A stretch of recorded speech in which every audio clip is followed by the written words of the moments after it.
Hello friends, welcome to our channel.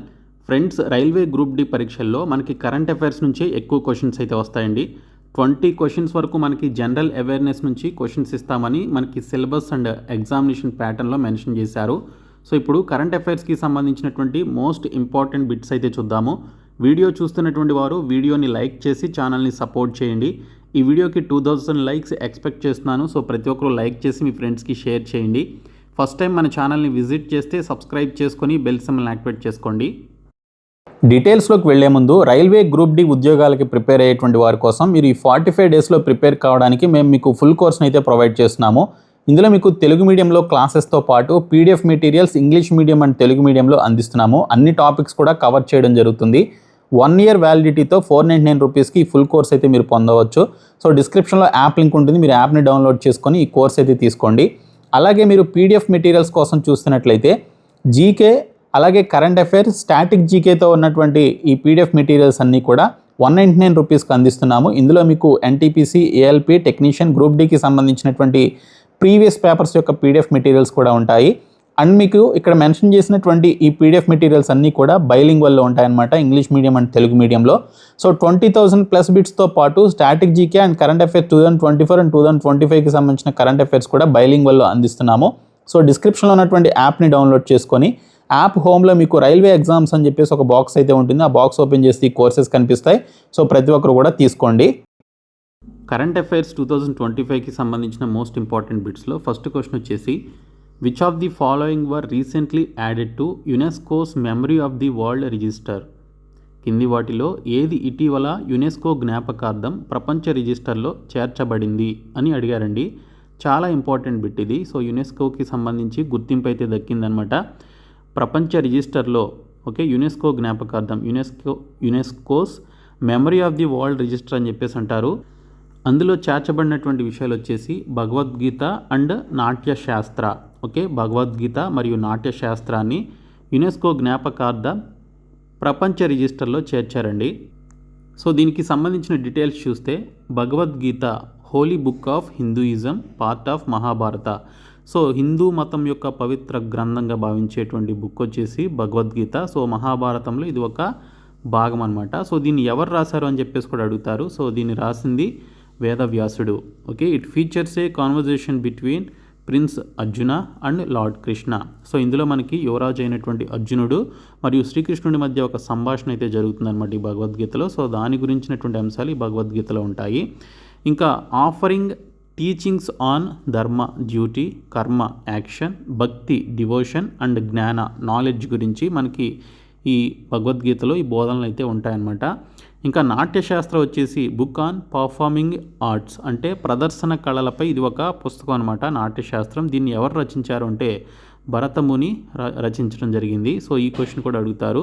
So ఇవన్నీ కూడా important బిట్సే కాబట్టి ప్రతి ఒక్కరు కూడా ఒకసారి చూడండి. ఈ వీడియోలో చాలా కరెంట్ అఫైర్స్ అయితే డిస్కస్ చేయడం జరుగుతుంది కాబట్టి ప్రతి ఒక్కరు కూడా వీడియోని లైక్ చేయండి. ఈ వీడియోకి 2000 లైక్స్ అయితే ఎక్స్పెక్ట్ చేస్తున్నాను. Next question, which country build the world's first 3D printed train station? ప్రపంచంలో మొట్టమొదటి 3D ప్రింటెడ్ రైలు స్టేషన్ను నిర్మించినటువంటి దేశం ఏది? సో రైట్ ఆన్సర్ వచ్చేసి జపాన్ అండి. సో జపాన్ ఇటీవల ఫస్ట్ 3D ప్రింటెడ్ ట్రైన్ స్టేషన్ని నిర్మించడం జరిగింది. సో స్టేషన్ నేమ్ వచ్చేసి Hatsushima station. Okay, Hatsushima station అని చెప్పేసి అంటారు. Completed in 6 hours using additive manufacturing 3D printing technology. So సంకలిత తయారీ 3D ప్రింటింగ్ సాంకేతికతను ఉపయోగించి 6 గంటల్లో దీన్ని పూర్తి చేయడం జరిగిందనమాట. So first 3D printed train station ప్రపంచంలో మొట్టమొదటిసారి బిల్డ్ చేసినటువంటి దేశం ఏది అంటే Japan. Next question, global technology summit GTS 2025 was hosted by which country? Global technology summit GTS 2025ను ఏ దేశం నిర్వహించింది అంటే ఇండియా, భారతదేశం ఈ యొక్క GTS గ్లోబల్ టెక్నాలజీ సమ్మిట్ను హోస్ట్ చేయడం జరిగింది. సో ఇక్కడ చూసుకున్నట్లయితే global technology summit GTS 2025 edition వచ్చేసి మనకి ఇది 9th ఎడిషన్ అనమాట. సో 2025లో న్యూఢిల్లీలో దీన్ని నిర్వహించారు. సో హోస్ట్ చేసింది ఎవరు అంటే ఏ మినిస్ట్రీ అంటే మినిస్ట్రీ ఆఫ్ ఎక్స్టర్నల్ అఫైర్స్ వాళ్ళు దీన్ని నిర్వహించడం జరిగింది. థీమ్ వచ్చేసి సంభావన అంటే పాసిబిలిటీస్. ఓకే, సంభావన అంటే అవకాశాలు ఉన్నాయి అని చెప్పడాన్ని ఇక్కడ మనం థీమ్గా తీసుకోవడం జరిగింది. Next question, which country will supply 26 Rafale M fighter jets to India under the 63,000 crore deal? 63,000 కోట్ల ఒప్పందం కింద భారతదేశానికి 26 రాఫెల్ ఎం ఫైటర్ జెట్లను ఏ దేశం సరఫరా చేస్తుంది? సో రైట్ ఆన్సర్ వచ్చేసి ఫ్రాన్స్ దేశం అండి. సో మనకి ఈ రాఫెల్ జెట్స్ని సరఫరా చేసేది ఫస్ట్ నుంచి కూడా ఫ్రాన్స్ దేశమే. సో ఇక్కడ చూసుకుంటే 26 రాఫెల్ ఎం ఫైటర్ జెట్స్ని ఓకే ఇండియాకి 63 crore డీల్ కింద సప్లై చేసేటువంటి దేశం ఫ్రాన్స్ దేశం. సో దీనికి సంబంధించిన విషయాలు చూస్తే India will buy 26 Rafale M fighter jets for Indian navy from France. So ఇక్కడ చూసుకుంటే భారతదేశం 26 రాఫెల్ ఎం ఫైటర్ విమానాలను కొనుగోలు చేస్తోంది. సో భారతదేశ నావికాదళం కోసం ఇవి భారతదేశం ఫ్రాన్స్ నుంచి తయారు చేయించుకొని తీసుకుంటుందన్నమాట. సో మొత్తం 26 ఫైటర్ ఎయిర్ క్రాఫ్ట్స్ ఇవి. సో ఇక్కడ చూసుకుంటే 22 సింగిల్ సీటర్ క్యారియర్స్ ఉంటాయి. కంప్లైంట్ రాఫెల్ ఎం జెట్స్ అనమాట ఇవి. సో ఇక్కడ చూసుకుంటే మనకి 4 4 ట్విన్ సీటర్ ట్రైనర్ జెట్స్ అయితే ఉంటాయన్నమాట. So twin seater trainer jets వచ్చేసి 4, సింగిల్ సీటర్ క్యారియర్స్ వచ్చేసి 22, మొత్తం 26 ఫైటర్ ఎయిర్ క్రాఫ్ట్స్ని ఫ్రాన్స్ నుంచి కొనుగోలు చేస్తుంది. వాటి యొక్క వర్త్ 63,000 crores.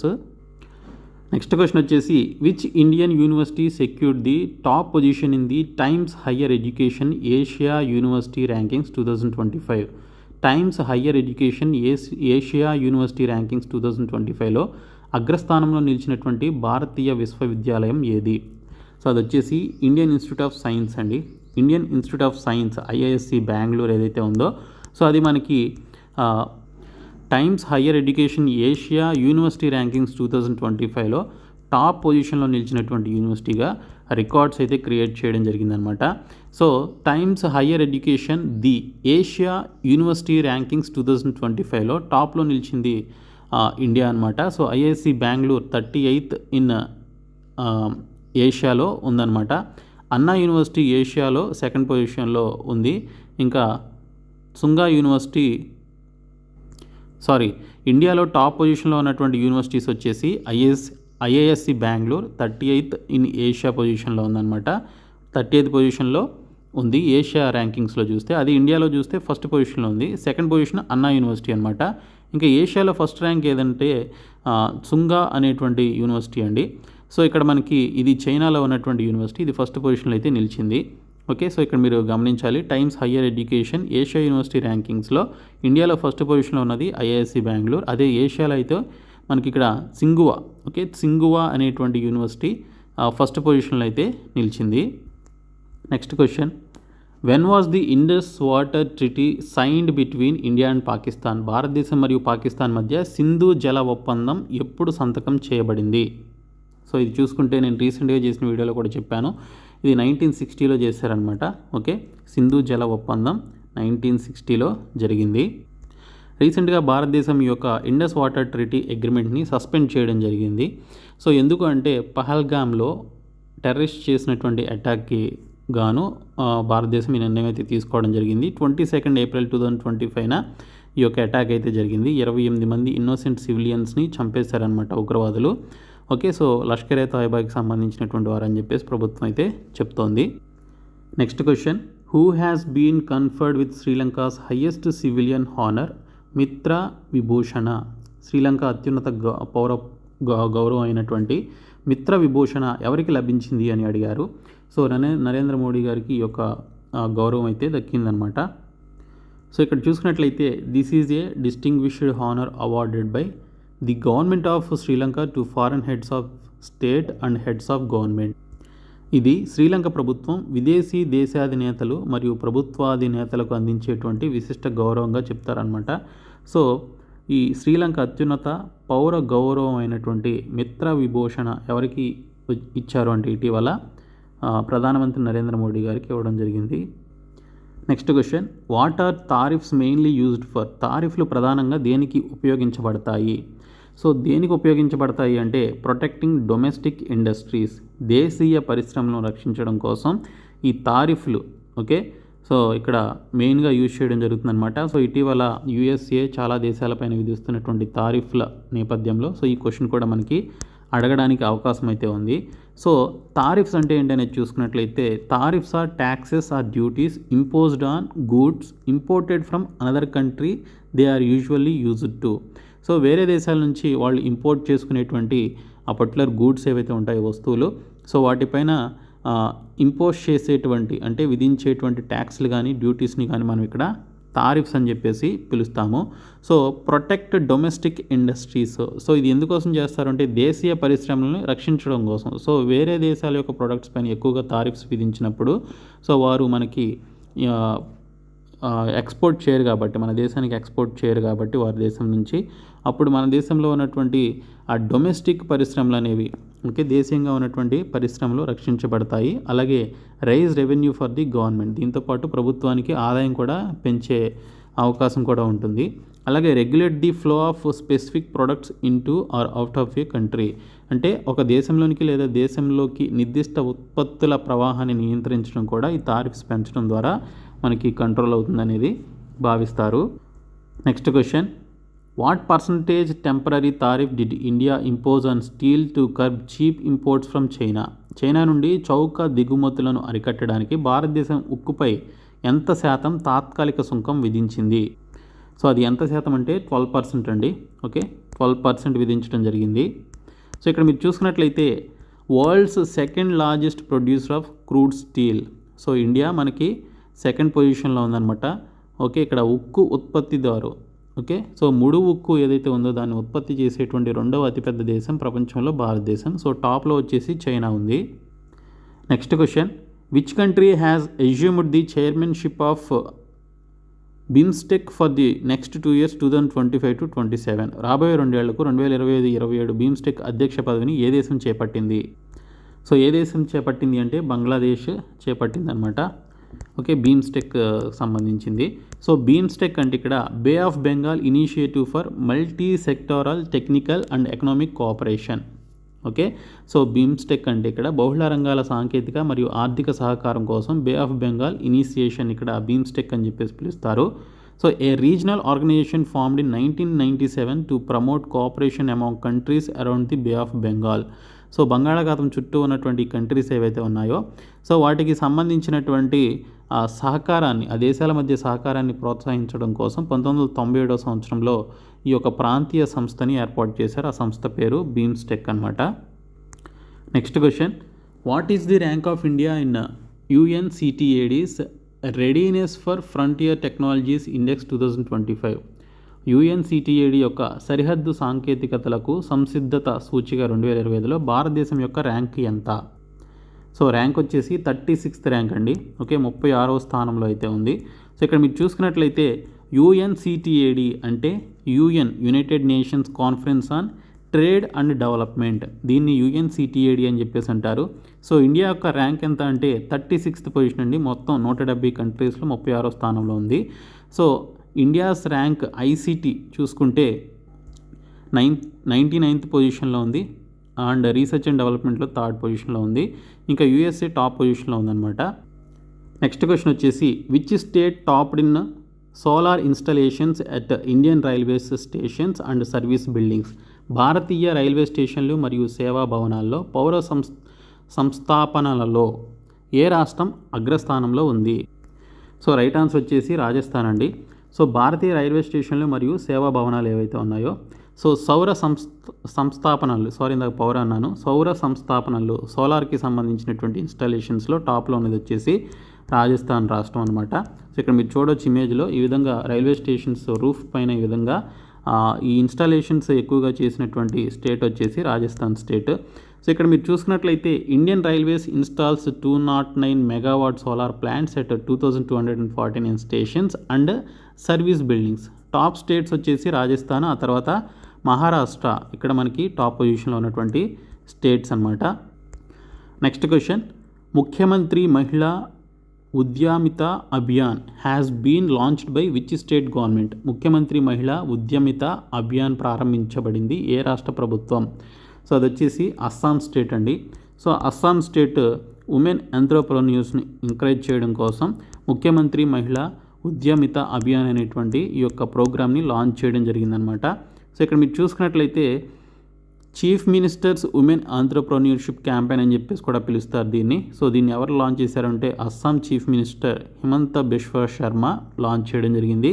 సో దీన్ని ఇనీషియల్గా ఇక్కడ చూసుకున్నట్లయితే 10,000 rupees per women will be provided. So స్టార్టింగ్లో వీరికి 10,000 రూపాయలు మహిళలకి అందించే విధంగా ఈ యొక్క పథకాన్ని లాంచ్ చేయడం జరిగింది. Next question, which states చపాటా chilli recently received a GI tag? Okay,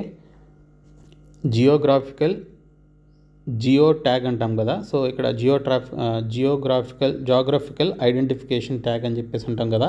so ఇటీవల ఏ రాష్ట్రానికి చెందినటువంటి చపాటా మిరపకాయకు జిఐ ట్యాగ్ లభించింది? సో అది ఏ రాష్ట్రం అంటే తెలంగాణ రాష్ట్రం అండి. సో తెలంగాణ రాష్ట్రానికి చెందినటువంటి ఈ యొక్క చపాటా అనేటువంటి మిరపకాయకి జిఐ ట్యాగ్ అయితే దక్కిందనమాట. So the Warangal Chapata chilli also known as tomato chilli has been granted the geographical indication GI tag by the GI registry government of India. Okay, so tomato మిరప అని కూడా పిలువబడేటువంటి వరంగల్ చపాటా మిరపకాయకు భారత ప్రభుత్వం జిఐ రిజిస్ట్రీ భౌగోళిక సూచిక జిఐ ట్యాగ్ మంజూరు చేయడం జరిగింది. Next question, which famous garland from Kanyakumari recently received the GI tag? Kanyakumari నుండి ఇటీవల జిఐ ట్యాగ్ పొందినటువంటి ప్రసిద్ధ దండ ఏది? సో ఆ దండ వచ్చేసి తోవలై ఫ్లవర్ గార్లాండ్ అని చెప్పేసి పిలుస్తారు. తోవలై పూల దండ అని చెప్పేసి పిలవడం జరుగుతుంది. సో ఇక్కడ మనకి Kumbakonam betel leaf from Thanjavur Tamil Nadu, Thovalai flower garland from Kanyakumari Tamil Nadu.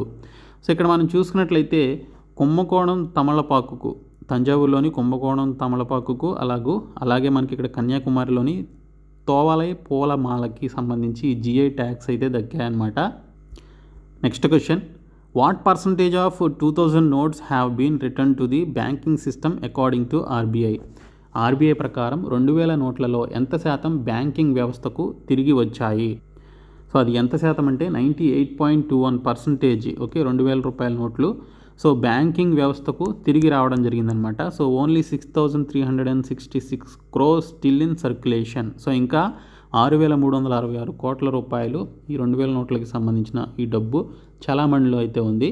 98.21% banking వ్యవస్థకు అవి తిరిగి రావడం జరిగింది అని ఆర్బీఐ తెలిపింది. Next question, who became the first African women secretary general of the Commonwealth of Nations? Commonwealth of నేషన్స్కు మొదటి ఆఫ్రికన్ మహిళా సెక్రటరీ జనరల్ ఎవరు? సో రైట్ ఆన్సర్ వచ్చేసి Shirley Botchwey. Okay, Shirley Botchwey అని చెప్పేసి పిలుస్తారు. Shirley Botchwey from Ghana. Commonwealth International Association అనేది మనకి ఇక్కడ ఉందన్నమాట. So total 56 member states. Okay, once part of British Empire అని చెప్పేసి పిలిచారు. సో ఇక్కడ మనకి ఒకప్పుడు బ్రిటిష్ సామ్రాజ్యంలో ఒక భాగంగా ఉండేదన్నమాట. సో ఇక్కడ మనం చూసుకున్నట్లయితే first African women secretary general of the Commonwealth of నేషన్స్కి సంబంధించి సో ఎవరు ఉమెన్ సెక్రటరీగా ఫస్ట్ ఆఫ్రికన్ ఎవరు అయ్యారు అంటే షిర్లే బోర్చ్వే అనేటువంటి వ్యక్తి అయ్యారనమాట. ఈవిడ ఘనాకి చెందినటువంటి ఒక వ్యక్తి, ఘనా అనేటువంటి దేశానికి చెందిన వ్యక్తి.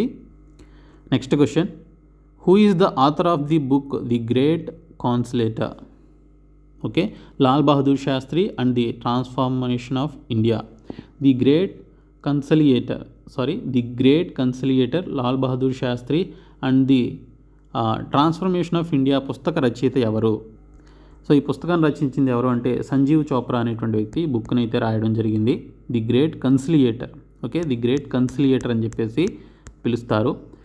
Sanjeev Chopra is a retired Indian administrative service officer, author and historian from Punjab. So Sandeep Chopra అనేటువంటి ఆయన గతంలో ఇండియన్ అడ్మినిస్ట్రేటివ్ సర్వీసెస్ అధికారిగా కూడా ఆయన పనిచేయడం జరిగింది. ఆయన రచయిత మరియు చరిత్రకారుడిగా కూడా ఆయన గుర్తింపు అయితే ఉంది. సో ఈయన the great conciliator Lal Bahadur Shastri and the transformation of India అనేటువంటి పుస్తకాన్ని రచించారు. Next question, who won the Miami Open 2025 women's singles title? Miami Open 2025 మహిళల సింగిల్స్ టైటిల్ను ఎవరు గెలుచుకున్నారు? సో ఎవరు గెలుచుకున్నారు అంటే అరియానా సబలెంకా అనేటువంటి వ్యక్తి గెలుచుకోవడం జరిగింది. So Miami Open 2025 tennis tournament ఏదైతే ఉందో సో ఉమెన్స్ విన్నర్గా ఎవరు నిలిచారు అంటే బెలారస్కి చెందినటువంటి అరైనా సబలెంకా అనేటువంటి క్రీడాకారిణి గెలుచుకున్నారు. మెన్స్ సింగిల్ స్టేట్లను వచ్చేసి జాకబ్ మెన్సిక్ చెక్ రిపబ్లిక్కి చెందినటువంటి క్రీడాకారుడు గెలుచుకోవడం జరిగింది. Next question, when space agency successfully launched the Fram 2 mission. Fram 2 మిషన్ను విజయవంతంగా ప్రారంభించినటువంటి అంతరిక్ష సంస్థ ఏది? సో ఈ ఫ్రేమ్ 2 అనేటువంటి మిషన్ను విజయవంతంగా ప్రారంభించినటువంటి అంతరిక్ష సంస్థ స్పేస్ ఎక్స్ అండి.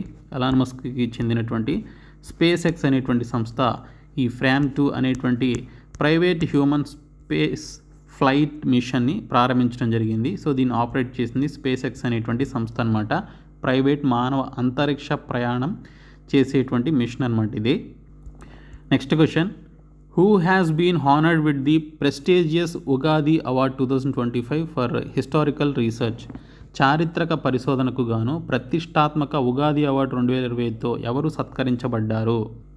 సో ఎవరు సత్కరించబడ్డారు అంటే మైనాస్వామి అనేటువంటి వ్యక్తి చారిత్రక పరిశోధనకు గాను ప్రతిష్టాత్మక ఉగాది అవార్డు 2025తో సత్కరించబడ్డారు. So Mynaswamy is a renowned historian and archaeologist.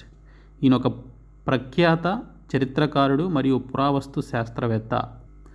Next question, who has been appointed as the private secretary to prime minister Narendra Modi. ప్రధానమంత్రి ప్రైవేట్ కార్యదర్శిగా ఎవరు నియమితులయ్యారు? సో రైట్ ఆన్సర్ వచ్చేసి నిధి తివారీ అండి. సో నిధి తివారీ అనేటువంటి వ్యక్తి ప్రధానమంత్రికి సంబంధించి ప్రైవేట్ సెక్రటరీగా నియమితులు కావడం జరిగింది.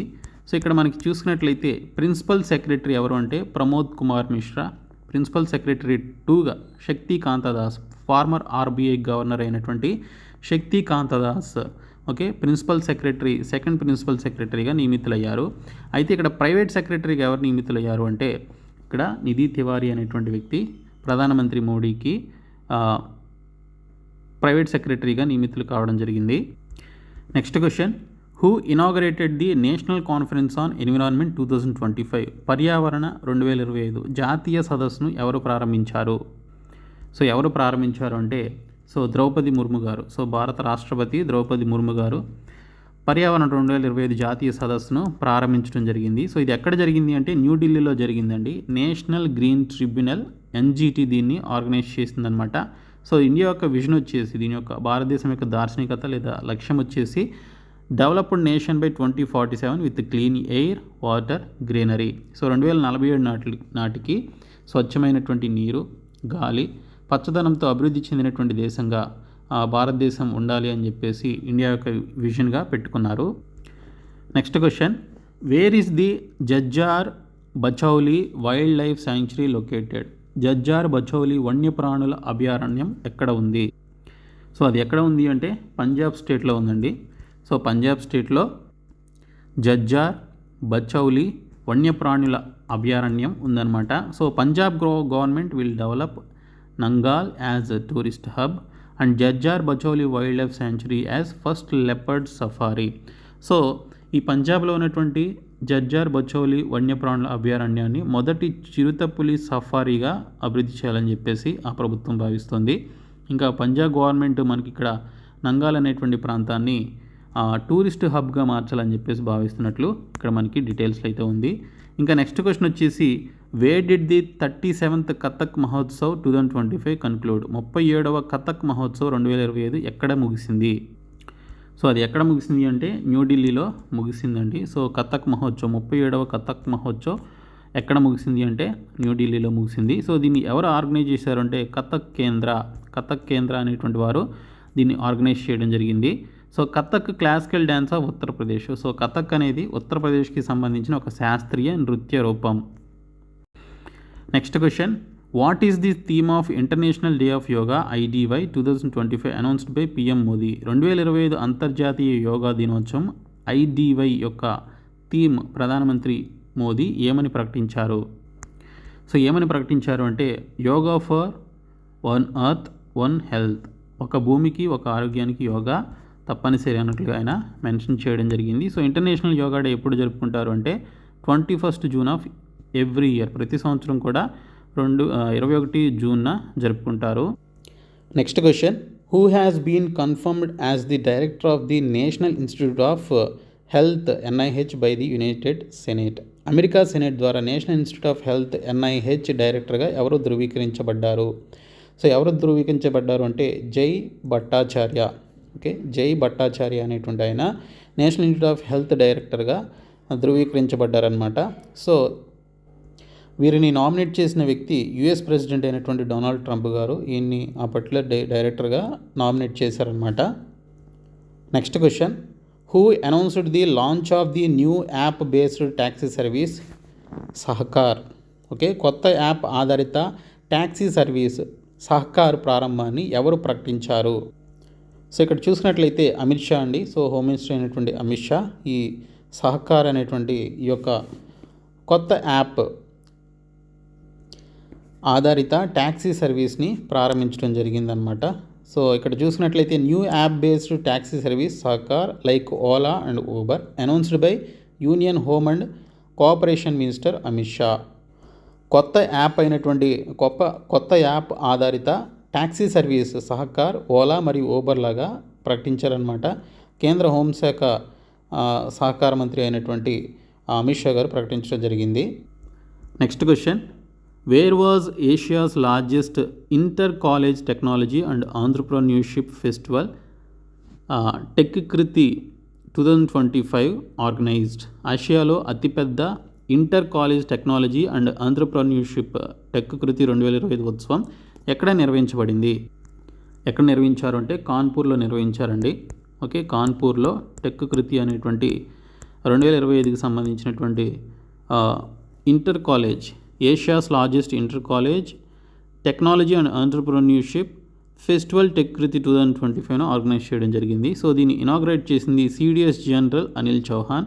ఎక్కడ జరిగింది అంటే IIT కాన్పూర్లో జరిగింది. దీని యొక్క థీమ్ వచ్చేసి పాంటారే, సో ఎవ్రీథింగ్ ఫ్లోస్ అని చెప్పేసి అంటారు. సో దీని యొక్క థీమ్ అనమాట అది. Next question, recently which country signed a piece deal with Azerbaijan to end nearly 4 decades conflicts? So దాదాపు 4 దశాబ్దాల సంఘర్షణకు ముగింపు పలికేందుకు ఇటీవల ఏ దేశం అజర్బైజాన్తో శాంతి ఒప్పందంపై సంతకం చేసింది? సో ఆ దేశం వచ్చేసి అర్మేనియా అండి.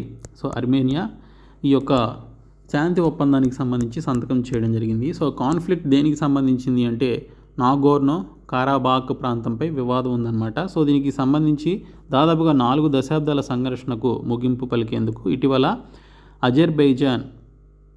అజర్బైజాన్తో అర్మేనియా అనేటువంటి దేశం శాంతి ఒప్పందంపై సంతకం చేసింది. ఇంకా నెక్స్ట్ క్వశ్చన్ వచ్చేసి which country has been appointed to the United Nations ISAR for the period 2025 to 27?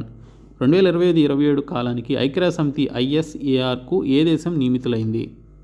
So ఆ దేశం వచ్చేసి మన భారతదేశమే. సో ఇక్కడ మీరు చూడొచ్చు ISAR international standards of accounting and reporting అని చెప్పేసి పిలుస్తారు. సో దీనికి సంబంధించి 2025 to 27 కాలానికి సంబంధించి ఐక్యరాజ్య సమితికు ఏ దేశం నియమితులైంది అంటే భారతదేశం అండి. సో ఇక్కడ మీరు చూసుకున్నట్లయితే వీళ్ళు చేసేటువంటి ఫంక్షనింగ్ ఏంటి, యునైటెడ్ నేషన్స్కి సంబంధించిన వాణిజ్యం మరియు అభివృద్ధిపై సమావేశం ఉంటుందన్నమాట. సో లక్ష్యం వచ్చేసి సభ్య దేశాలకు సహాయం చేయడం, ఆర్థిక మరియు ఆర్థికేతర రిపోర్టింగ్ నాణ్యతను మెరుగుపరచడం అనేది సో దీనికి సంబంధించినటువంటి ఎయిమ్గా చెప్తారు. Next question, with which country has India's supreme court signed an MOU to enhance judicial cooperation? న్యాయ సహకారాన్ని పెంపొందించడానికి భారత సుప్రీంకోర్టు ఏ దేశంతో ఒక అవగాహన ఒప్పందంపై సంతకం చేసింది? ఏ దేశంతో అంటే నేపాల్తో అండి. సో నేపాల్తో సంతకం చేయడం జరిగింది. So the MOU was signed on April 7, 2025 in the presence of the chief justice of India Sanjay Khanna and the chief justice of Nepal Prakash Man Singh Raut. ఈ అవగాహన ఒప్పందం అనేది 2025 April 7న భారత ప్రధాన న్యాయమూర్తి సంజీవ్ ఖన్నా మరియు నేపాల్ ప్రధాన న్యాయమూర్తి ప్రకాష్ మాన్సింగ్ రౌత్ సమక్షంలో సంతకం చేశారు. నెక్స్ట్ క్వశ్చన్ వచ్చేసి, India started a transshipment facility for which country in 2020? 2020లో భారతదేశం ఏ దేశానికి ట్రాన్స్షిప్మెంట్ సౌకర్యాన్ని ప్రారంభించింది? సో ఏ దేశానికి అంటే అది బంగ్లాదేశ్కి సంబంధించి ప్రారంభించింది అన్నమాట. సో ట్రాన్స్షిప్మెంట్ సౌకర్యం అని చెప్పేసి పిలుస్తారు. సో ఇక్కడ మీరు చూసినట్లయితే ఇది ఎందుకు న్యూస్లోకి వచ్చింది అంటే India ends transshipment facility for Bangladesh. So భారతదేశం ట్రాన్స్షిప్మెంట్ను ముగించింది బంగ్లాదేశ్కి సంబంధించినటువంటి ఒక సౌకర్యాన్ని. Under this Bangladesh exports goods to Nepal, Bhutan, Myanmar by using India ports and airports అని చెప్పేసి ఇక్కడ డీటెయిల్స్లో ఉన్నాయి. సో 2020 నుండి ఇది ప్రారంభమైందనమాట. నేపాల్, భూటాన్, మయన్మార్ ఈ దేశాల ద్వారా భారతీయ ఓడరేవులు మరియు విమానాశ్రయాల ద్వారా ఈ దేశాలకు సంబంధించి వారికి సంబంధించినటువంటి బంగ్లాదేశ్కి సంబంధించినటువంటి గూడ్స్ని ఎక్స్పోర్ట్ చేస్తూ ఉంటారు. Next question, which country has assumed the chair of Interpol's committee on governance recently? ఇటీవల ఇంటర్పోల్ పాలనపై కమిటీ అధ్యక్ష పదవిని ఏ దేశం చేపట్టింది? సో రైట్ ఆన్సర్ వచ్చేసి యునైటెడ్ అరబ్ ఎమిరేట్స్ అండి, UAE. సో ఇక్కడ చూసినట్లయితే ఇక్కడ క్వశ్చన్ ఏమన్నాడు, ఇటీవల ఇంటర్పోల్ పాలనపై కమిటీ అధ్యక్ష పదవిని ఏ దేశం చేపట్టింది అంటే యునైటెడ్ అరబ్ ఎమిరేట్స్ అనమాట. So international criminal police organisation, Interpol అని చెప్పేసి అంటారు. సో ఫౌండెడ్, దీన్ని ఎప్పుడు స్థాపించారు అంటే 1923 సంవత్సరంలో స్థాపించారు. సో ఫ్రాన్స్లో లయాన్లో ఉందన్నమాట దీని యొక్క హెడ్ క్వార్టర్స్. ప్రెసిడెంట్ వచ్చేసి అహ్మద్ నాసర్ ఆల్ రైసీ అనేటువంటి అతను దీనికి సంబంధించి ప్రెసిడెంట్గా ఉన్నాడు. Next question, which country sent $1 million worth of machinery to Suriname to support the passion fruit industry? Passion fruit పరిశ్రమకు మద్దతుగా సూరినామ్కు $1 million విలువైనటువంటి యంత్రాలను పంపినటువంటి దేశం ఏది? సో ఆ దేశం వచ్చేసి ఇండియా అండి. సో భారతదేశం $1 million విలువైనటువంటి యంత్రాలను పంపించడం జరిగిందనమాట.